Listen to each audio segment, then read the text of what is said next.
चलो कोई नहीं, आज ले तो लिया आपने ना भी।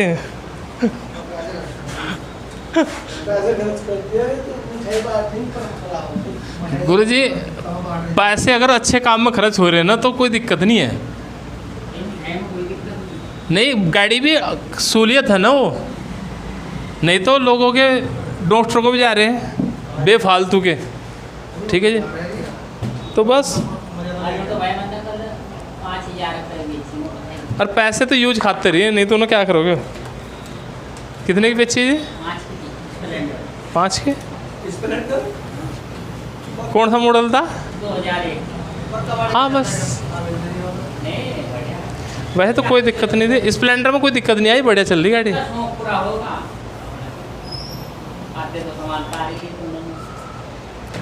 चलो जी, अब चलते हैं विटामिन बी पर। जो हम बात कर रहे थे विटामिन बी की, तो हम बी को कह रहे थे बी कॉम्प्लेक्स कह रहे थे ना। तो बी में जो सीरीज आती है, देखो हमने अभी तक पढ़े हैं आपके विटामिन ए है, बी को हल्का सा देखा था, विटामिन सी, डी, ई और के पढ़े ना। यानी कि अब हमारा काम चलेगा इस पर। तो अभी कितने थे? 1 2 3 4 5। तो अभी तक हमने 5 पढ़े और छठे के हम प्रकार पढ़ रहे हैं। ठीक है जी, छठे के हम प्रकार पढ़ रहे हैं। तो यहाँ क्या है? B1 है, B2 है, B3 है, B4। देखो B4 तो नहीं है तो इसे हटाओ। यहाँ पर क्या है? B5 है, B6 है, B7 है और इसके बाद कौन है जी आपका? B11। ठीक है ना, और B12। 8 भी नहीं है, 7 के बाद 8 भी नहीं है ना। तो ये है ना, अभी देखना 1 2 3 4 5 6 7 और एक 8 9 10 11 12 और एक 13। तो विटामिन कितने हो गए हमारे? 13। तो जो कुल विटामिनों की संख्या है वो हमने कहा था आवश्यक विटामिन है कितने हमारे? 13 है। तो अभी बी को हम कहते हैं बी कॉम्प्लेक्स। बी कॉम्प्लेक्स क्यों कहते हैं? क्योंकि संपूर्ण विटामिन इसमें आते हैं। आप बी को कुछ ऐसे याद रखें कि देखो हमने कहा इसे ताकत के लिए आप प्रयोग करते हैं। बी को आप ताकत के लिए प्रयोग करते हैं ना, और बी ताकत होगी तो देखो आदमी ने आपने देखा होगा एक दुबला पतला होता है, एक होता मोटा ताज़ा। तो आपने देखा होगा मोस्टली जो ताकत की कमी मानते हैं वो किस में मानते हैं? अगर हम व्यक्तित्व का निर्धारण करते हैं, जैसे पतले में देखते हैं ना। देखो साल्डेन ने 3 प्रकार से वर्गीकरण किया था व्यक्तित्व का। उसने कहा था एंडोमार्फिक, एक्टोमार्फिक और मिसोमार्फिक। एंडो का मतलब मोटे ताजे, मिसो मतलब आयताकार, और आपका कौन थे? एक्टोमार्फिक। एक्टोमार्फिक का मतलब था लंबाकार। तो जो लंबे वाले व्यक्ति थे उसमें उन्होंने कुछ विशेषता दिखाई है, पतले होते हैं। अब पतले व्यक्ति चिड़चिड़े होते हैं। उन्होंने जो विशेषता दिखाई, भाई पतला होगा व्यक्ति चिड़चिड़ा होगा, एकांत प्रिय होगा, ये दिखाई थे ना, एकांत प्रिय होगा। तो यहाँ भी आप ये देख लो कि एकांत प्रिय का मतलब ये है कि एकाग्रता की कमी किस विटामिन के कारण आती है? तो वो है विटामिन बी। यानी कि आप इसे एक तरीके से ऐसे याद रखो कि जो आपके साल्डेन का 3 वर्गीकरण का था, एक था आपका एंडोमार्फिक, एक है आपका मिसोमार्फिक और एक है आपका एक्टोमार्फिक। तो ये जो एक्टो है ये लंबाकार है। ये कौन है? आपके एक्टो हैं लंबाकार। अब इनकी विशेषता क्या थी जी? लंबे होंगे, दुबले पतले होंगे, चिड़चिड़े होंगे। चिड़चिड़े होने के कारण इनमें क्या एकाग्रता की कमी पाई जाती है। विटामिन बी पूरा सीरीज यही कह रहा है। अब जो आदमी पतला होगा जिसमें ताकत की कमी है, क्योंकि उसमें क्या होगा? चक्कर आना आम बात है। किस विटामिन के कारण? विटामिन के कारण चक्कर आते हैं। तो वो कौन है आपका? बी। अब बी कॉम्प्लेक्स पूरा चल रहा है, बी का कोई भी ग्रुप हो सब में यही सीरीज है। यानी कुछ जो समानता है बी कॉम्प्लेक्स में वो क्या है? वो ये समानता है कि उसने लंबाकार वाले की जो समानता दे दी। आप ये याद रखो कि बी के साथ लंबाकार लेके आ जाओ। ठीक है जी। अब देखो याद हो गया ना क्या क्या लंबे वाले के आदमी की विशेषता याद होगी, तो आपको बी मतलब बी कॉम्प्लेक्स पूरा याद हो गया। लेकिन इस बी कॉम्प्लेक्स के इसने कुछ पार्ट किए हैं। जैसे सबसे पहले आता है आपका B1, और B1 को कहते हैं थाइमिन। देखो इसमें ये पूछ लेता है B1 को क्या कहते हैं? तो ये हमारा कौन है? थाइमिन। ठीक है जी। अब थाइमीन का काम क्या होता है जी? देखो पहली कंडीशन तो ये स्वाद में नमकीन होता है, यानी कि अगर हम ये कहते हैं कि विटामिन B1 जो है ये स्वाद में कैसा है जी? आपका नमकीन है। और विटामिन बी के कारण आपने एक रोग पढ़ा होगा जिसे हम कहते हैं बेरी रोग, ठीक है ना। विटामिन B1 के कारण, यानी कि बी के या तो बी लिख दो या विटामिन B1 लिख दो, तो इसे हम क्या कहते हैं? बेरी रोग कहते हैं ना। देखो सभी ने मोस्टली यही पढ़ा कि विटामिन बी के कारण बेरी रोग होता है, ठीक है जी। इसमें हमने कहा स्वाद में कैसा होता है? ये आपका नमकीन होता है, लेकिन इसकी एक और कंडीशन है, इसकी कोई गंध नहीं होती, ठीक है। और फिर ये क्या करता है? जो आपका तंत्रिका तंत्र है उसे सक्रिय करता है। इम्पोर्टेंट क्वेश्चन यहाँ बनता है, तंत्रिका तंत्र को सक्रिय करने का काम कौन करेगा? थाइमीन करेगा। अब तंत्रिका तंत्र का मतलब, देखो हमने ये कहा ना, तंत्रिका तंत्र मतलब नर्वस सिस्टम ना पूरा। तो जब नर्वस सिस्टम को इफेक्ट करेगा तो वही चक्कर आना हो गया, क्योंकि चक्कर आने की हमने प्रक्रिया बताई थी जब नर्वस सिस्टम में पढ़ रहे थे। तो वहाँ सिनेप्स पढ़ा था और उसमें क्या था? न्यूरॉन थे। दो न्यूरॉनों के बीच में जब सोडियम की कमी से क्या होता है? चक्कर आने शुरू हो जाते हैं। तो यहाँ भी कंडीशन सेम है। तो आप इसे कैसे याद रखें कि चक्कर आएंगे कमज़ोर आदमी को, तो चक्कर आते हैं, विटामिन बी के कारण चक्कर आने शुरू हो जाते हैं, ठीक है ना। ये यहाँ एकाग्रता की कमी इसके कारण होती है, किसके? थाइमीन के कारण। सक्रिय करने में सहायक होता है। देखो हमारे फिजिकल एजुकेशन में एक धारणा है ना, स्वस्थ शरीर में स्वस्थ मस्तिष्क ही वास करता है। किसने कहा था? अरस्तु और प्लेटो दोनों आते हैं, कहीं पर अरस्तु है कहीं पर प्लेटो है। तो यहाँ आपको ध्यान रखना कि कौन किसका शिष्य था? प्लेटो का अरस्तु शिष्य था ना।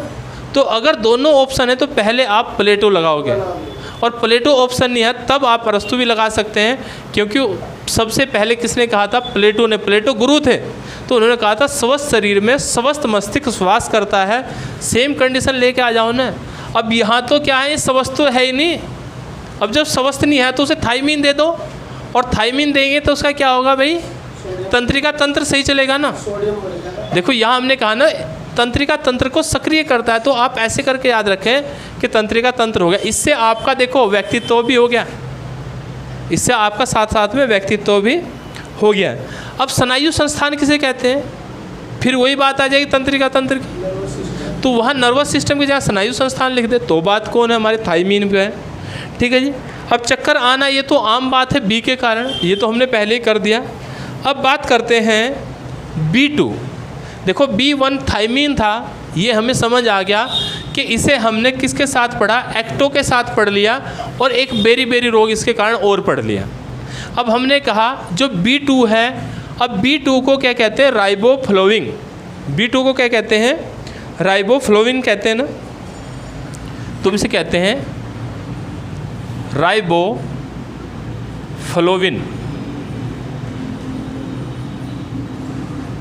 ठीक है ना।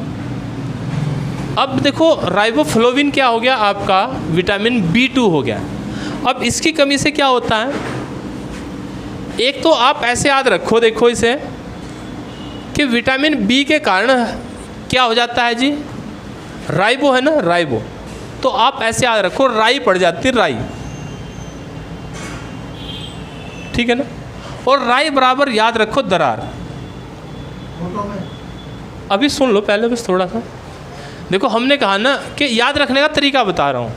आपने बी को पढ़ा, राइबोफ्लोविन पढ़ा, और बी को आपने राइबो से बना, तो इस राइबो से राई याद रख लो, और राई का मतलब याद रखो दरार। अब आपके शरीर की यानी कि त्वचा कहीं से भी फटती है, एडी फट रही है, होठ ही जरूरी नहीं है, एडी भी तो फट रही है ना। तो एडी फट रही है, होठ फट रही है, त्वचा कहीं से भी फट रही है, तो वो क्या है जी? आपका विटामिन B2 के कमी के कारण फट रही है। तो ये क्या है? आपका राइबोफ्लोविन है, जिसे आप ऐसे करके याद रख सकते हैं कि विटामिन B2 के कारण क्या होता है? हमारा त्वचा का फटना होता है, यानी कि त्वचा में दरार पड़ने लगती है, ठीक है जी। यहाँ तक हो गया। अब फिर वही कंडीशन है, चक्कर आना तो यहाँ भी चलता रहेगा, क्योंकि बी सीरीज पूरी चल रही है, तो चक्कर आना तो यहाँ भी चलता रहेगा। अलग जो है उसे हम देख रहे हैं। तो अलग आपको यहाँ समझ आया कि त्वचा का जो फटना है वो किसके कारण होता है, विटामिन B2 के कारण होता है। एक और ये कहते हैं कि जो आपकी, हमने कहा था कि अधिक पकाने से विटामिन C खत्म हो जाता है, होता है ना, लेकिन इसके साथ भी कंडीशन है कि अगर आप इसे अधिक पकाओगे तो दरार ख़त्म हो जाएगी। यानी कि आपने देखा होगा कि अगर मिट्टी में जैसे कुछ भी है वो अलग अलग टुकड़े हैं, तो ज़्यादा पकाओगे तो वो क्या हो जाएगा, सब मिल जाएगा ना। आप ऐसे याद रख लो, या आप ये याद रखो कि सूर्य के प्रकाश में ये विटामिन समाप्त हो जाती है, तेज़ धूप में B2 समाप्त हो जाती है, ठीक है ना। आपने देखा हो जब बाहर निकलते हैं होंठ तभी तो सूखते हैं। आप जब घर से बाहर निकले, सूर्य का प्रकाश लगा तो होंठ सूख गए, तो विटामिन B2 खत्म हो गया, तो राई पड़नी शुरू होगी। तो इसका मतलब क्या, सूर्य के प्रकाश से दूर चलो, ठीक है ना। तो यहाँ से हमारा B2 याद हो गया। देखो B1 थायमीन, हमने कहा नर्वस सिस्टम को साथ याद रखो, और एक एक्टोमार्फिक को याद रखो, और एक बेरी को याद रखो, ख़त्म हो गया आपका थायमीन। इसके बाद आपने कहा राइबोफ्लेविन है, राई को याद रखो, राई मतलब दरार याद रखो। और दरार कब पड़ती है, जब सूर्य का प्रकाश लगता है, और सूर्य के प्रकाश से दूर जाएंगे तो राई खत्म हो जाएगी। तो विटामिन B ये क्या होता है, सूर्य के प्रकाश में ख़त्म हो जाता है, समाप्त हो जाता है। ऐसे यहाँ से क्वेश्चन आ जाता है कि ऐसा कौन सा विटामिन है जो सूर्य के प्रकाश में नष्ट हो जाता है, तो विटामिन B2 है। देखो विटामिन B, जो विटामिन C था वो क्या कर रहा था, वो गर्म होने पर भी समाप्त हो रहा था, पच नहीं रहा था, ये भी कंडीशन था ना, शरीर स्टोर नहीं कर पा रहा था। अब यहाँ इसने कहा तो इसके कारण वही कंडीशन है, अब तो समझ आ गया, दरार होगी। इसके बाद क्या होता है कि जो श्वेत रक्त कणिका है, अगर इसकी कमी होता है, इसकी कमी होती है, तो जो श्वेत रक्त कणिका है उनकी संख्या में भी कमी आ जाती है, ठीक है ना। WBC की मात्रा में कमी आ जाती है विटामिन B के कारण। देखो WBC काम क्या करती है, प्रतिरक्षा का काम करती है ना बॉडी में, तो यहाँ भी ये कहीं ना कहीं ये भी प्रतिरक्षा में थोड़ा बहुत काम करता है। नेक्स्ट में बात करते हैं विटामिन B3, और B3 को हम कहते हैं आपकी नाइसिन। ये क्या है आपकी नाइसिन। अब देखो ऐसे याद रखो, नाइसिन है ना, इसका कोई सीन नहीं है, और इसका कोई सीन नहीं है तो शरीर को ज़रूरत नहीं है ना इसकी। ऐसी कौन सी विटामिन है जिसकी शरीर को ज़्यादा ज़रूरत नहीं होती, तो नाइसिन है। नाइसिन मतलब B3। तो आप ऐसे याद रखें कि इसे हमारे शरीर को इससे अतिरिक्त कोई ज़रूरत है नहीं, तो इसकी कोई आवश्यकता ज़्यादा है यहाँ पर है नहीं। इसे एक और है निकोटिनोमाइड भी कहते हैं,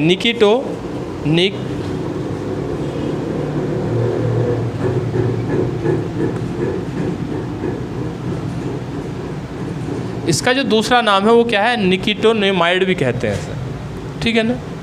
तो ऐसे निकोटिनोमाइड भी से कहा जाता है। ट्रिप्टोफेन वैसे तो एक और नाम आएगा, ट्रिप्टोफेन है। आप ये याद रखो सबसे ज़्यादा नाइसिन आता है, तो नाइसिन क्या है जी हमारा, आप ये याद रखोगे नाइसिन, इसका कोई सीन नहीं है, तो शरीर में हमारे इसकी ज़्यादा आवश्यकता नहीं है, ठीक है ना। इसकी कमी के कारण वैसे उल्टी कभी कभार लग जाती हैं वैसे, लेकिन इसमें आपको एक चीज़ बहुत अच्छे से याद रखना है कि विटामिन B3 के कारण प्लेगरा रोग होता है। विटामिन B3 की कमी के कारण प्लेगरा रोग होता है, जबकि हम ये भी कह रहे हैं कि इसकी हमारे शरीर को इतनी आवश्यकता नहीं होती, लेकिन अगर कमी हो जाती है तो प्लेगरा रोग हो जाता है, ठीक है ना। विटामिन B3 से हमारा प्लेगरा रोग होता है। अब बात करते हैं विटामिन B5 की। तो जो B5 है, 5 का मतलब पेंटा होता है ना, जैसे आपने खेलों में पढ़ा पेंटाथलोन, ठीक है ना, डेकाथलोन। तो पेंटा का मतलब है, इसे हम कहते हैं पेंटाथाइमीन। ये हमारी क्या होगी, B5 है, तो B5 को हम क्या कहते हैं, पेंटाथाइमीन कहते हैं। पेंटाथेनिक एसिड, इसका नाम होता है पेंटाथेनिक एसिड होता है।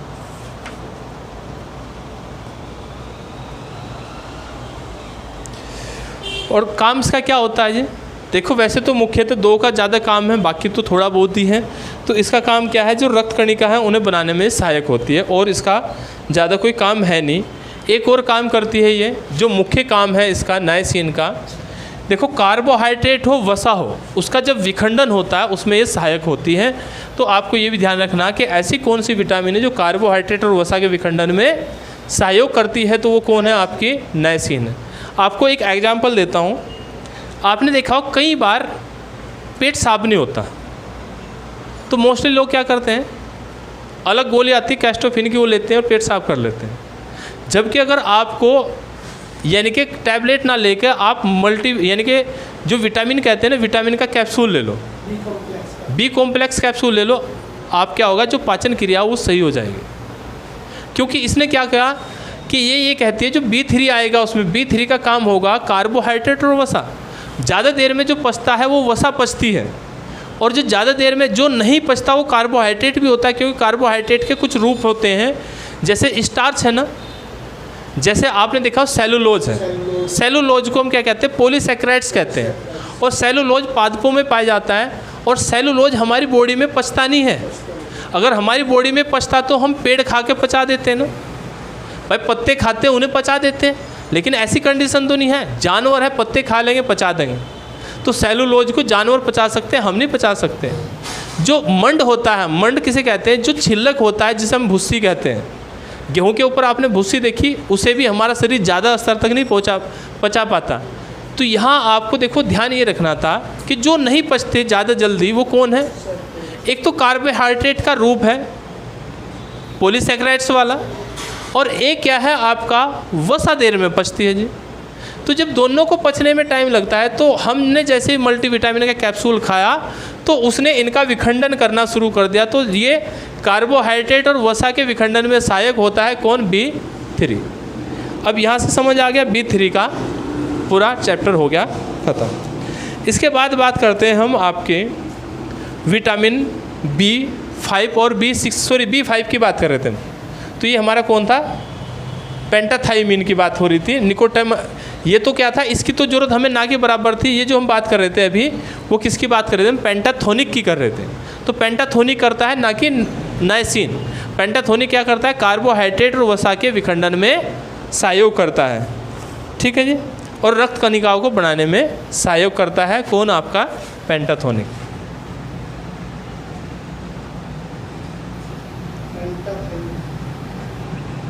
एसिड।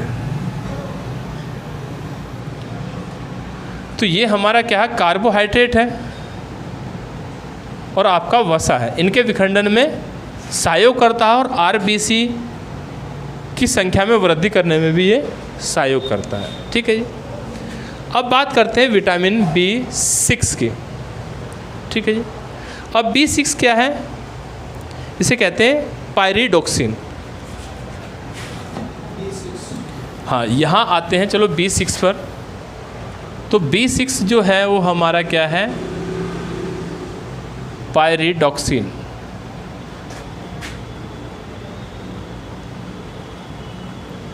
जो पायरिडोक्सिन है ये कौन है, आपका B6 है। अभी देखो इससे आप क्या याद रख सकते हैं, ये जो B6 है इससे हमने कहा पायरिडोक्सिन है, तो पायरिडोक्सिन का काम क्या होता है, देखो हीमोग्लोबिन के निर्माण में सहायक है और कोई काम इसका है नहीं, ठीक है ना। तो ये भी क्या है आपका, हीमोग्लोबिन के निर्माण में सहायक होता है पायरिडोक्सिन। हाँ, एक और कंडीशन, ये त्वचा को भी सुरक्षित रखने का काम करता है। तो त्वचा को सुरक्षित रखने का काम भी कौन करता है, आपका पायरिडोक्सिन, मतलब विटामिन B6 करता है। 7 है ये आपकी बायोटीन। 7 है, हाँ B है बायोटीन है। 11 पे बाद में चलेंगे।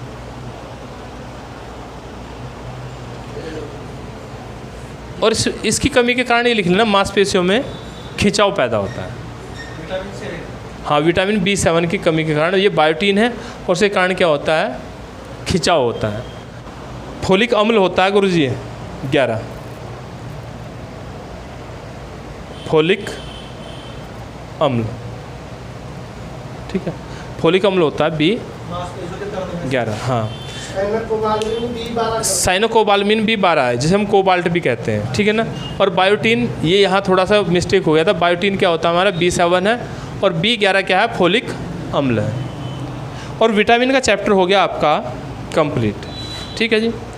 अब इसके बाद आप क्या लाएंगे, कल कार्बोहाइड्रेट और वसा पढ़ के आएंगे।